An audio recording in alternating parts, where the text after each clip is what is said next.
ગઈકાલે એક વેપારીને મળ્યો, 40 લાખનું એનું ટર્નઓવર હતું, પણ છતાંય ખુશ ન હતો. ને પૂછ્યું કે કારણ શું છે? એટલે એને મને જણાવ્યું કે કેતનભાઈ, આ બિઝનેસની અંદર દર મહિને 40 લાખનું ટર્નઓવર તો થાય છે, પ્રોફિટ નથી દેખાતું. એટલે એમને પૂછ્યું કે તમે બુક્સ ઓફ અકાઉન્ટ મેન્ટેન કરો છો કે ના? તમે તમારા બિઝનેસમાં આવતી ઇન્ક્વાયરીનો ડેટાબેઝ કલેક્ટ કરો છો કે ના?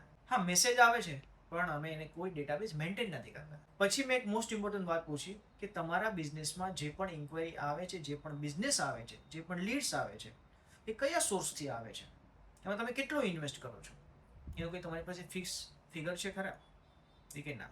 તમારા બિઝનેસમાં કઈ વ્યક્તિ કેટલું કામ કરે છે, કઈ વ્યક્તિ પાસે કેટલી પ્રોડક્ટિવિટી છે, કયો ક્લાયન્ટ તમારો સૌથી વધુ માલ ઉપાડે છે, એનો કોઈ ડેટાબેઝ છે ખરા? કે ના? બસ ખાલી ટર્નઓવર થાય એટલી ખબર છે. બસ ઘણા ખરા બિઝનેસમેનોમાં આ જ પ્રોબ્લેમ છે. ખાલી રેવન્યુ દેખાય છે, ટર્નઓવર દેખાય છે, એટલા માટે એ ડેટા ઉપર કામ કરવાનું છોડી દે છે.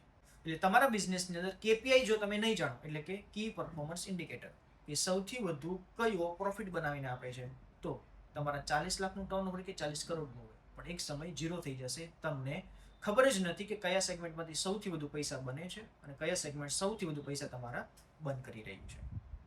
એટલે આ વેપારીને મેં એટલું જ કીધું, સૌ પ્રથમ પહેલા તમારા બુક્સ ઓફ અકાઉન્ટ મેન્ટેન કરો અને તમારા બિઝનેસમાં આવતી ઇન્ક્વાયરી, માર્કેટિંગ, જે તે ખર્ચ છે કે ઇન્કમ છે, એનો ડેટા બેઝિક રેડી કરો અને જુઓ કે કયા સેગમેન્ટમાં સૌથી વધુ પૈસા નાખવા પડે એમ છે અને સૌથી ઓછું ઇન્વેસ્ટ કરવું પડે એમ છે.